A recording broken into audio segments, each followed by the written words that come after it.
Hey guys, it's Danny. Today we're going to talk a little bit about the cooler growing orchids in my collection, which are not too many because, as many of you know, I do live in a pretty warm climate and it's simply impossible for me to grow some notoriously cool growing orchids such as Draculas and Masdevallias and others, but I can actually grow a few of them with some tricks. So I'm going to give you an update on the ones that I have, plus some new orchids, which are not that new. I just didn't have a chance to film them just yet. We're also going to repot a cooler growing dendrobium today. So with that said, let's first start with the Miltoniopsis, which are very present in flower shops in my area, paradoxically enough, because they are pretty cool to intermediate growers, and Cyprus is nowhere near cool for most of the year, so I'm honestly not sure why we have Miltoniopsis more frequently in flower shops than Cattleyas, but hey, it is what it is and I'm gonna try to grow them. So let's start with some updates.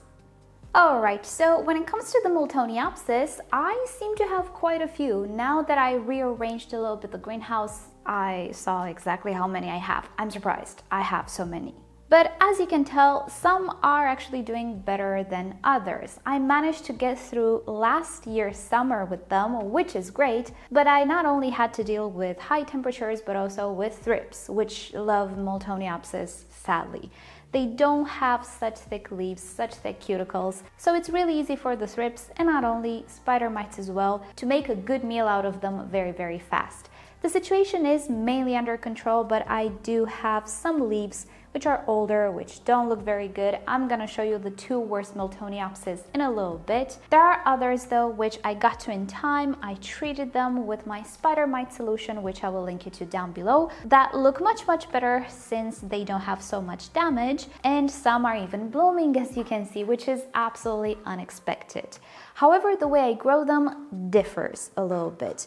I want to see if there is any difference between a clay pot grown Miltoniopsis and a typical plastic pot. Same medium, same conditions, same location. The only difference will be the clay pot. Now, to my surprise, I realized that one of my Miltoniopsis has never been repotted because I think I just forgot about it.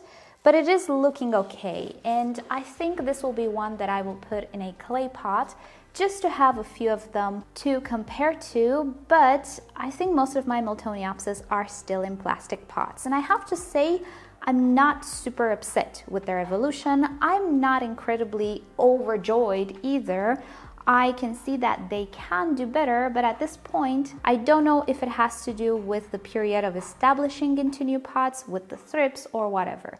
I am happy that I have one, actually two, which have flower spikes, and I consider this a success. I also see that the pseudobulb is quite large and it's not dehydrated, leaves look okay. On the other hand, if you can see these guys, which are in clay pots, they both look very, very nice.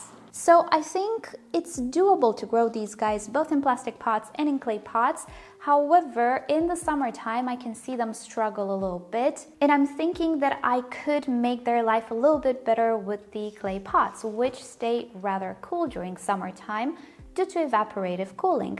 And I have a video in which I talk more about clay pots. I recently made it, check it down below. I actually show the difference in degrees between the environmental temperature and the temperature inside the pot. And it's dramatic. And it can be even more dramatic than that. So this will be the first summer that I have these guys in clay pots, and if they perform better than the plastic pots, which performed okay, then I am willing to grow my Miltoniopsis and cooler growing orchids in clay pots, because I have a lot of clay pots.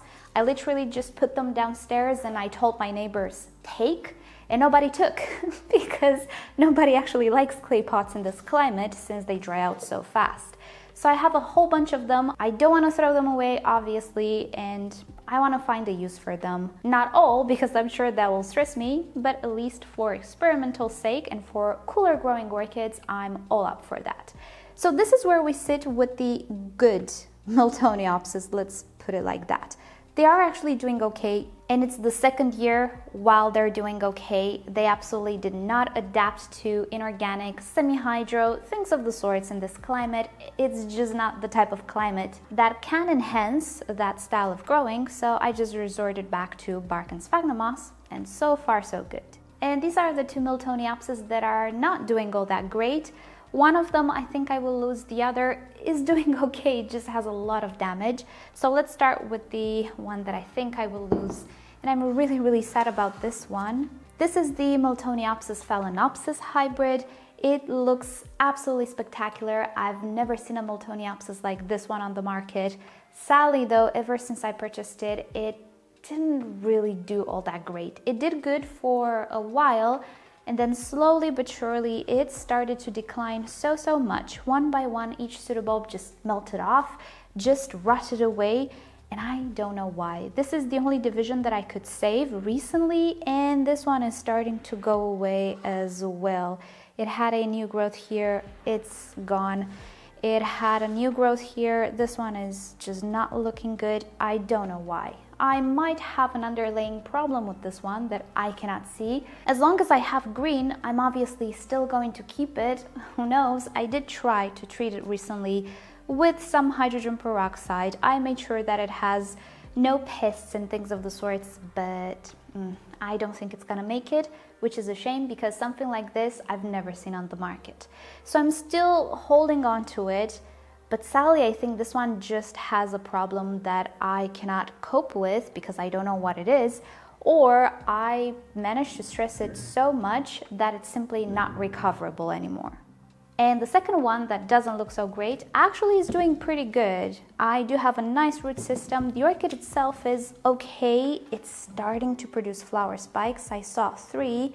But the problem is it had the misfortune of being the closest one to the window on a different shelf, and both spider mites and thrips more recently really attacked this orchid that I have been managing to keep clean, but you can see the damage. At some point I will cut away all of these leaves, but now I want to leave them on because they do help the orchid. One of the growths simply lost an entire leaf, but I do see a flower spike forming here. I have a pseudobulb that looks a little bit better here, and I see a flower spike forming here as well. So the orchid herself is okay, but the damage is extensive. And yeah, all of these leaves will not be long-lived on the orchid. They're not going anywhere anytime soon, and that is that, but the orchid at least is doing okay. The only thing that annoys me right now is this right here. I'm considering at the moment to remove all of this top portion of the pseudobulb, but I'll see how it evolves. This happened after my last spraying of this orchid, which happened somewhere in March, when it was still pretty cool outside and in my grow space, but I had to take care of the thrips one way or the other. So yeah, that is that, what to do. I think I can save this orchid. It's just a little frustrating to have such a beautiful orchid have so much damage on the leaves, but hey, what to do. Now, you might have seen this one in a previous video. I discovered a couple of months ago, 3 months ago, that Orchid Man on eBay does not have auctions anymore, or he didn't at that time. He had Buy It Now orchids, and I saw the Dendrobium Victoria Regina, and I had to have it again and give it another go. So with this one, I am trying the clay pot and organic medium situation. So far, so good. It has new little growths here, which have tiny little roots. But as you can see already, I have some salt deposits. And this will happen a lot with the clay pots. It is what it is. It would be so frustrating to have all orchids in clay pots, but if it's what the Dendrobium Victoria Regina needs, I'm gonna clean it every now and then. But yeah, that's one of the biggest problems I have with clay pots. However, the orchid is doing fine. So far, so good. And the pot is really cold. Now, I did have this orchid in the past, and for a while in the cooler season, it did great. And I wanted to include it in a video called Easy Species for Beginners. The Victoria Regina, look, it's so easy, so beautiful, it's blue. When summer came, I lost my Victoria Regina like that. It happened almost overnight. So I was a little bit afraid to try again. but I am encouraged by my Miltoniopsis, and not only, I'm gonna save the best for last. So I decided to buy it again. It's not an expensive orchid. It's one that I absolutely love because of that beautiful bluish flower. So hey, why not? I'm willing to put up with a little bit of salt deposit and other joyful stuff that clay pots bring, just to have this one doing okay. And speaking of orchids which did so great last year, and come summer everything changed, here we have the Dendrobium Cuthbertsonii. Yeah, that's all that remains of him. Luckily enough, I do have roots. So yeah, when the summer came, things just took a turn for the very, very worst. But I still have the orchid, and this little cane here has a little bud. I don't know if it's gonna bloom. Do you remember last year it was almost 3 months in bloom or more? Yeah, not gonna happen this year. But I wanna try the clay pot yet again with it because it does maintain the roots much, much cooler. I seem to have quite a few new growths, but they don't look really spectacular. So we'll see how this orchid does this year. I wanted to purchase myself so many Cuthbertsonis because they're lovely, but seeing what happened to this one, I'm not ready for it. We'll see if the clay pot makes a difference, but yeah, this guy does not like heat one bit. So yeah, I almost lost this guy. Hopefully it's gonna do okay from now, but I really don't know. Now, I told you that I would save the best for last. Do you know what this is? Some of you might recognize it even without blooms. It is the Nelli Eyler. No joke. Oh, I can't even remove the tag because of the roots. Yes, this orchid has roots and it's doing wonderfully. I am in shock and awe. Oh my goodness. I was lucky to find a pretty healthy individual. Initially it came with pretty good roots. Look at these roots on top. So I purchased this one last year. It's not a very old orchid. With the Nelli Eyler, such as with the Miltoniopsis, it's a bit of a lottery. If you get a good individual, it might be okay. It might establish until the heat comes in. But if you have a weak individual, chances decrease dramatically. So with this one, I started with a good individual and I continued, or I kept it going. I'm very happy about the evolution of this orchid.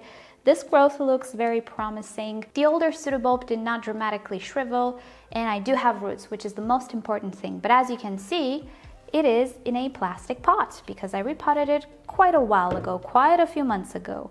So I will keep it this summer in the plastic pot. This one, even though not very fond of hot temperatures, shouldn't be as finicky as the Victoria Regina or Cuthbertsonii. So I think I will be okay with it in the plastic pot this summer as well, but it remains to be seen.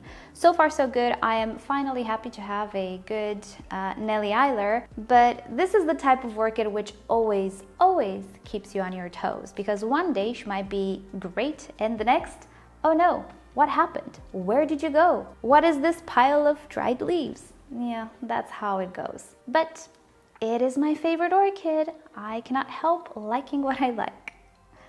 Now, the reason why I keep these orchids almost on the floor, very close to the floor, is that here is where the cooler air resides. Hot air rises, cool air falls to the ground. So it's just another way to provide as cool temperatures as I possibly can. In the summertime, I'm also thinking to bring in a small little fan that I have. It's been lying around for the past few years, so might as well put it to good use. And also on the floor, you can see I have my zygopetalums, some loddigesii as well, pretty much cooler growing orchids. And it might not be, let's say, visually pleasing because it's not eye level, but it does help a lot. At this level, temperatures can actually be 2-3 degrees lower, which makes a difference in the summertime.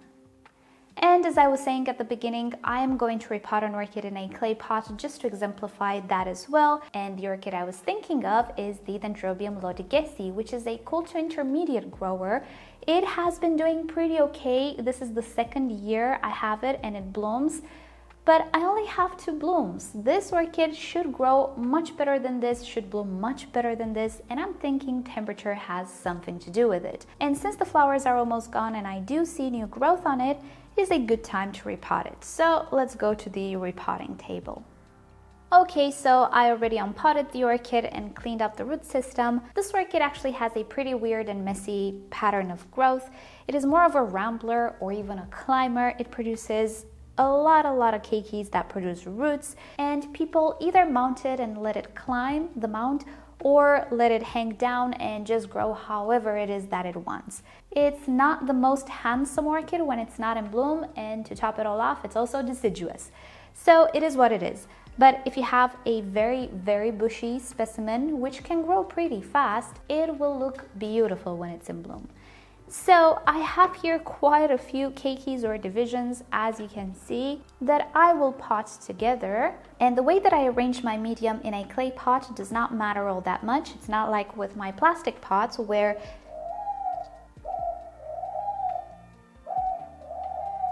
Thank you, Joey, you're correct. So with the plastic pot, I started with the sphagnum moss medium on the bottom just because it helps with water absorption from the tray, but with the clay pot it's not needed because the pot itself is absorbent. So I can put on the bottom whatever it is that I feel like. So because I do have quite an extensive root system, I'm going to arrange all of these divisions to the best of my abilities. And now I will continue with medium. I will mix in sphagnum moss and bark, and I will keep the bark top layer to avoid algae formation. Although the pot itself will accumulate algae at some point, but at least those I can clean. The algae on top I cannot clean. Here is a pretty paradoxical thing that I think I discovered. I might make an experiment one day and film it. If you put in a pot only sphagnum moss, I have a funny suspicion it will dry faster than a pot with a mixture of bark and sphagnum moss. How is that even possible? Because theoretically, moss retains more water, so it should dry out slower, yeah?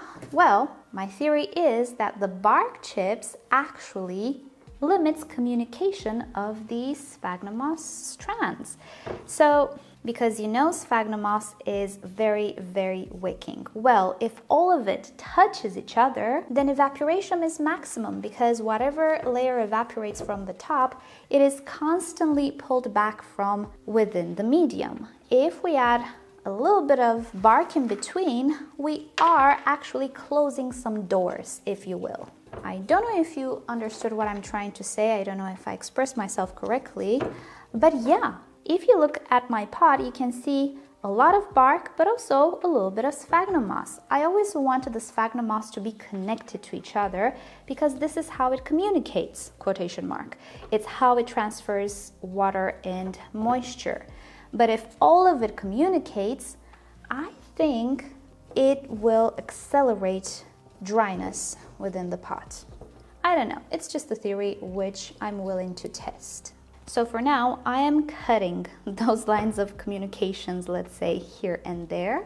And at the top, of course, we have a bark layer to limit algae, but also, again, to limit evaporation because I'm limiting the surface that is in direct contact with air. Does that make sense? I don't know. I will test it out. But look at that. Time flies when you're blabbing. And my orchid is almost done. And there we are, the little loddigesii joins the family of cool growing orchids, and fingers crossed he will do much better. I'm not very upset about his evolution. He did do well. It doesn't look like it because he's deciduous and loses leaves, but why not try to improve his growth? So that's about it for today. Thank you guys so much for watching. Hopefully soon we're gonna come back with a lot of Miltoniopsis in bloom, maybe a Nelli Eyler, who knows, that's the dream, right? Until then though, stay tuned for further updates on my cool growing orchids, and if everything goes well, I might look into other cooler growing orchids as well. Not Masdevallias or Draculas, I don't think I can pull those off, but maybe a cooler growing Dendrobium, which is not so finicky, that might be doable. Subscribe to my channel for more orchid videos, tutorials, experiments, updates, and other fun orchid subjects. If you wish to support the channel, do consider becoming a member or visit the merch store linked down below in the description. You can also follow me on Instagram and Facebook. It's always nice to stay in touch there as well. And with that said, I'll see you guys next time. Bye!